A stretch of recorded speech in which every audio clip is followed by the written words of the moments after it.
ഇടയൻ. ആട് മേയ്ക്കുമ്പോൾ അവൻ ഉറങ്ങാറില്ല. ഒരു ചെന്നായയുടെ ആക്രമണം ഏത് നിമിഷം വേണമെങ്കിലും ഉണ്ടാകും.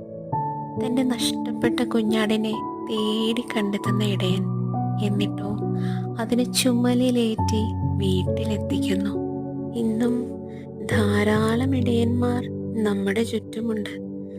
ആരാധനയോടെ അവരെ നോക്കിക്കാണുന്ന നൂറുകണക്കിന് ആളുകൾ.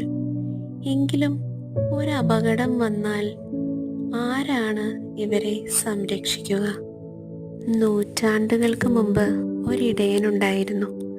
അവൻ ആടുകളോട് കൂടെ തന്നെയായിരുന്നു അവരിലൊരാളായി. അവരുടെ ആവശ്യങ്ങൾ നിറവേറ്റി അവരെ പഠിപ്പിച്ചു.